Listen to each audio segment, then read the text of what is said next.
All of the students. वेटिस classes में आपका वेलकम है। अपन लास्ट क्लास के अंदर क्या पढ़ रहे थे? आर्थोरम, फेरेटिमा पोस्ट्यूमा, अल्सिया, इसके बारे में पढ़ रहे थे। इसके अंदर आपको इसका क्लासिफिकेशन है, इसकी स्पीसीज है, इसकी अन्य स्पीसीज है, इसमें स्टडी करने वाला जो साइंटिस्ट है, इसकी एक्सटर्नल कुछ फीचर्स है वो बताए थे। फिर कुछ एक्सटर्नल फीचर्स के अंदर कुछ बच गए थे जो आपको एक्सप्लेन कर रही हूँ कि आपको वहाँ पे एक स्पीसीज बताई थी मैंने कि जो यूरोप, जो उत्तरी अमेरिका है, उसमें जो स्पीसीज पाई जाती है, उस स्पीसीज को एक बार करेक्शन फिर से सही कर लेना, वो है लंब्राइकस टेरेस्टिटस। ये कहाँ पाई जाती है? ये यूरोप व उत्तरी अमेरिका, यूरोप व उत्तरी अमेरिका की स्पीसीज है लंब्राइकस टेरेस्टिटस। मैंने आपको वहाँ पे ये बताया था टेरेस्टिटस, तो आपको यहाँ पे करेक्शन करके उससे पहले आपको लिखना है लंब्राइकस टेरेस्टिटस। और किसान के मित्र की स्पीसीज आपको बता दी थी, कौन सी थी? आइसिनिया फिटिडा। फिर वहाँ पे जो एक्सटर्नल फीचर्स थे उसके अंदर जो बॉडी वॉल बताई थी, उस बॉडी वॉल के अंदर कुछ मसल्स होती है जो केचुए की लेंथ के लिए, उसकी मोटाई के लिए इम्पोर्टेंट होती है। ये भी आपको ध्यान में रखनी है। जैसे केचुए की बॉडी वॉल होती है, उसके अंदर दो टाइप की मसल्स होती है। एक तो होती है इसके अंदर सर्कुलर मसल्स लेयर, एक होती है लॉन्गिट्यूडिनल। इसके अंदर जो आउटर जो सर्कुलर मसल्स लेयर होती है, इसके कारण केचुए की लंबाई में ग्रोथ होती है। मतलब लंबाई, केचुए में जो लंबापन होता है, उस लंबापन का कारण क्या है? लेंथ का कारण, उसका कारण है आउटर सर्कुलर मसल्स लेयर। और केचुआ जब सिकुड़ जाता है, वो मोटा हो जाता है, उस कंडीशन में जो मसल्स काम करती है वो होती है लॉन्गिट्यूडिनल मसल्स लेयर। तो ये दोनों मसल्स आपको ध्यान रखनी है। जब सर्कुलर मसल्स लेयर काम करेगी, जब आउटर सर्कुलर मसल्स लेयर काम करेगी, तो वहां पे तो क्या होगा? केचुए की लेंथ में ग्रोथ होगी। जब लॉन्गिट्यूडिनल मसल्स काम करेगी तो उस कंडीशन में क्या होगा? उसकी क्या होगी? मोटाई मतलब संकुचित हो जाएगा। इस प्रकार मसल्स थी। इस प्रकार जो आर्थोन था, उसका जो आगे वाला पार्ट था उसमें हेड स्पष्ट नहीं था। उसके नीचे वाला पार्ट को बोला था पेरिस्टोमियम, और उसके नीचे मासल पेक लाइक स्टेज को बोला था प्रोस्टोमियम। लेकिन इसका जो अंतिम खंड होता है, यहाँ से क्वेश्चन बनता है केचुए के स्ट्रक्चर में जो इसका अंतिम खंड होता है, इसे क्या बोला जाता है? पाइजीडियम। क्या कहा जाता है? पाइजीडियम। क्वेश्चन बनता है केचुए का अंतिम खंड क्या कहलाता है?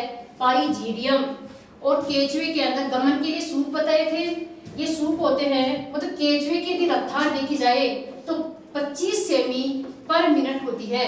केचुए की जो रफ्तार होती है कितनी होती है? चलने की गति 25 सेमी पर मिनट होती है। ग्रे और लिस्मान नामक दो साइंटिस्ट थे जिन्होंने केचुए में जो गमन होता है, केचुए में जो गमन की क्रिया होती है, उस क्रिया को समझाया था। ये कुछ बातें थी जो पीछे छूट गई थी। अब अपन बात करते हैं केचुए में पाचन तंत्र, केचुए का डाइजेस्टिव सिस्टम। केचुए में जो पाचन तंत्र होता है सुविकसित होता है। उससे पहले अपन बात करते हैं कि जो केचुआ होता है वो नेचर में कैसा है? सर्वाहारी। ऐसे कॉकरोच, पीछे कॉकरोच पड़ा था, वो भी कैसा होता है? सर्वाहारी होता है। ओमनिवोरस होते हैं ये। तो आज क्वेश्चन पूछ सकते हैं कि जो केचुआ होता है नेचर में कैसा होता है? ये सर्वाहारी होता है। और कैसा है? रात्रिचरण प्राणी होता है। इसका भोजन क्या होता है? सड़ी गली मृत पत्तियां, इसके अलावा सोयल मिट्टी इसका मुख्य भोजन होता है। गोबर है। अब इसके पाचन तंत्र की बात करते हैं तो केचुए का जो पाचन तंत्र है, इसका डायग्राम आपके सामने दिख रहा है। इसमें इस पाचन तंत्र के अंदर आपको डिटेल से पूरा हर चीज आपको याद रखने की जरूरत नहीं है कि कौन सी सेगमेंट से कौन सा पार्ट है। एग्जाम के बीच से जो इम्पोर्टेंट जो सेगमेंट्स है, जहां तक आज तक क्वेश्चन पूछे गए हैं, उसी पे आपको फोकस करना है। केचुए का जो पाचन तंत्र होता है ये सुविकसित प्रकार का होता है, वेल डेवलप प्रकार का। सुविकसित से बोलेंगे कि जैसे एनिमल्स के अंदर माउस से लेकर एनस तक सभी पार्ट्स एलिमेंट के लाके प्रेजेंट होते हैं, वो किस टाइप का होता है? सुविकसित वेल डेवलप टाइप का पाचन तंत्र पाया जाता है। इस पाचन तंत्र में बात करते हैं, सबसे पहले माउथ किसमें खुलेगा? बक्कल कैविटी में। आपको दिखाई दे रहा है ये बक्कल कैविटी है। बक्कल कैविटी भी किसमें ओपन होगी? रसनी में। ग्रसनी किस में होगी? ग्रसिका में। ग्रसनी फेरिंक्स, ग्रसिका ओसियोफेगस। फिर ग्रसिका किस में ओपन होती है? पेशनी के अंदर।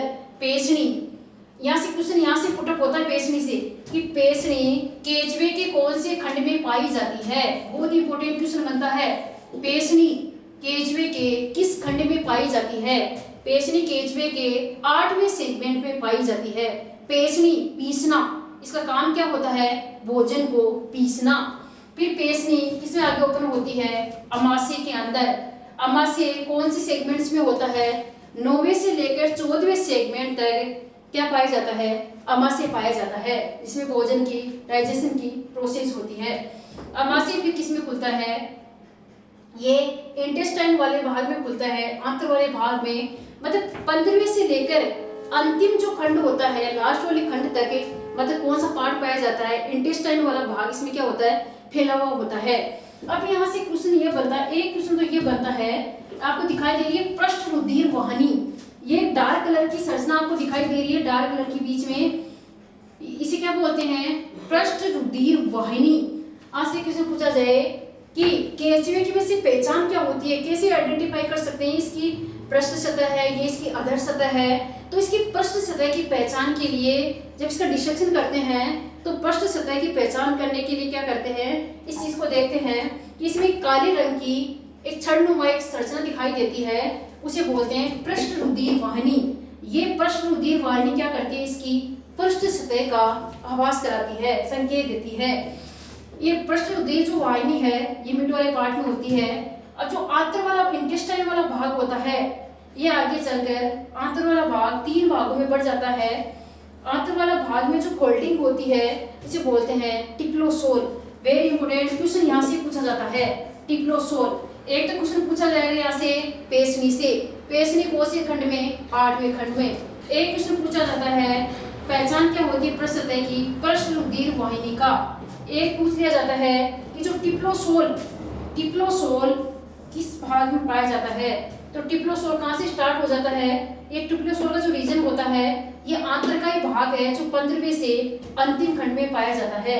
तो यह क्वेश्चन क्या बनता है कि केचवे के अंदर टिप्लोसोल का कार्य बताइए, या पूछ सकते हैं कि टिप्लोसोल ऑर्गन्स किस एनिमल्स में पाया जाता है? आर्थ्रम, केचवे में पाया जाता है। टिप्लोसोल का काम क्या होता है? भोजन के अवशोषण की सतह को बढ़ाना। जैसे नॉर्मल अपन एनिमल्स की बात करें तो इसमें जो इंटेस्टाइन होती है उस हाइपोडेट्स की बात करते हैं कि जो इंटेस्टाइन होती है आंत्र वाले भाग के अंदर फिंगर लाइक स्ट्रक्चर आपने देखी है, उनको क्या बोला जाता है? विलाई, सुक्सामुकुल। वहां वो विलाई क्या करती है? फोल्डिंग होके जो भोजन की जो अब्जॉर्प्शन, जो अवशोषण की जो सतह है उसको क्षेत्रफल को क्या करती है? इंक्रीज करती है। इसी प्रकार केचवे के अंदर जैसे वहां विलाई काम कर रही थी, वहां टिप्लोसोल काम करता है। ये भोजन के अवशोषण की सतह को बढ़ाता है। लास्ट जो जेट की एग्जाम थी उसमें ये क्वेश्चन पुटअप किया गया है कि टिप्लोसोल किस एनिमल में? केचवे के अंदर। इसका कार्य पूछ लिया जाता है, क्या काम करता है टिप्लोसोल?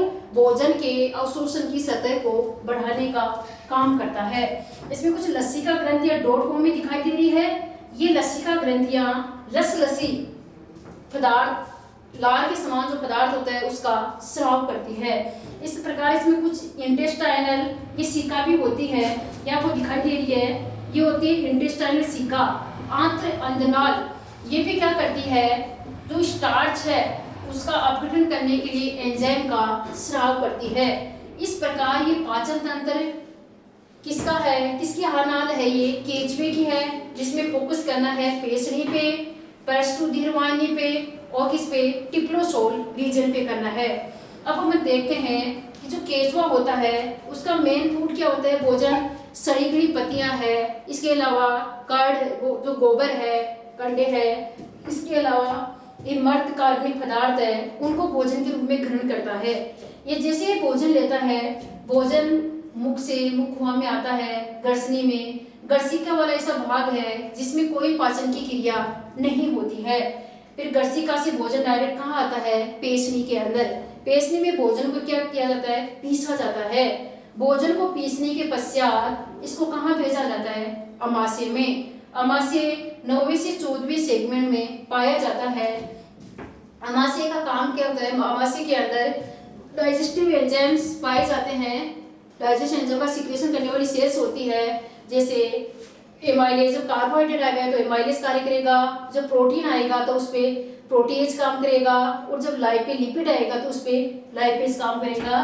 फिर वहां से यहाँ से ये जो भोजन है इसके साथ में जब भोजन अमाशय से आगे फॉर्म में आता है तो यहाँ जो कैल्शियम धर सेल्स भी पाई जाती है, जो चूने के समान, कैल्शियम से नाम से पता चल रहा है, चूने के समान पदार्थ का स्राव करती है, जिसके कारण भोजन का माध्यम कैसा हो जाता है, क्षारीय हो जाता है। अब यहाँ से क्षारीय भोजन कहाँ आता है, इंटेस्टाइन वाले भाग में आता है, आंत्र भाग में। इसका जो आंत वाला भाग होता है कहाँ से स्टार्ट होता है, 15वें से लेके अंतिम खंड तक। इस आंत वाले भाग को भी 3 भागों में बांटा गया है, प्री टिप्लोसोलर रीजन, टिप्लोसोलर रीजन और पोस्ट टिप्लोसोलर रीजन।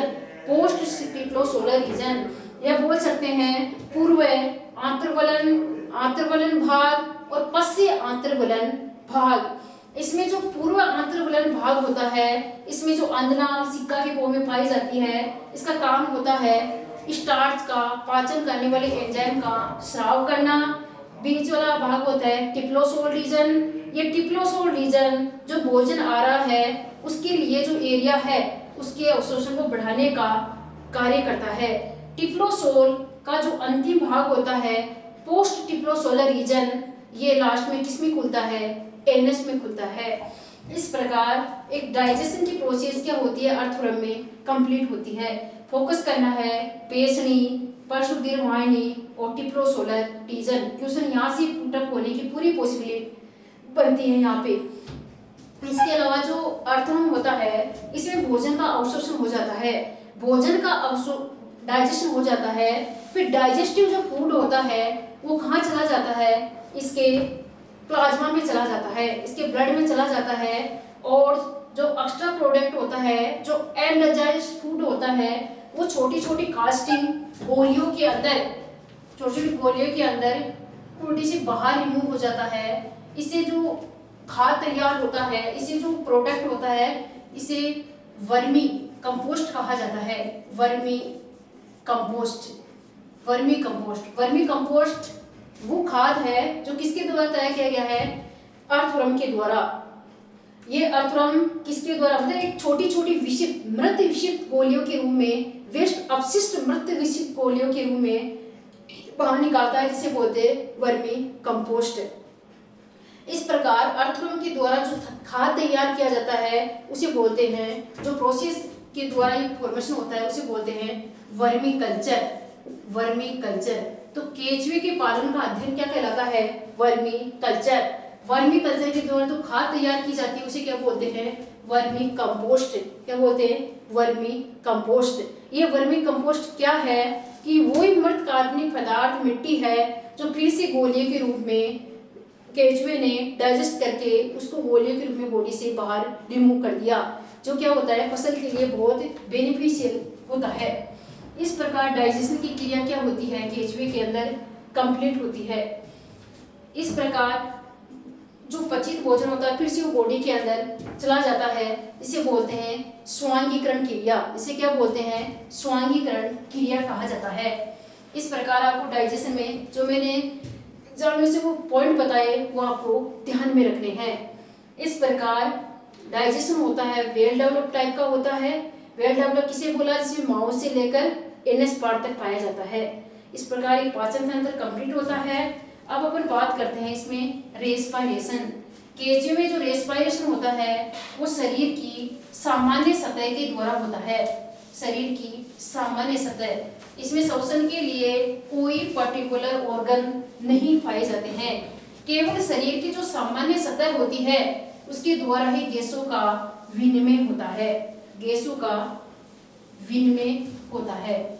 इस प्रकार केचुए में पाचन तंत्र और जो रेस्पिरेटरी सिस्टम है वो कंप्लीट होता है। अब अपन नेक्स्ट क्लास में इसके अंदर ऑक्सीडेटरी सिस्टम और इसके रिप्रोडक्टिव सिस्टम के बारे में स्टडी करेंगे।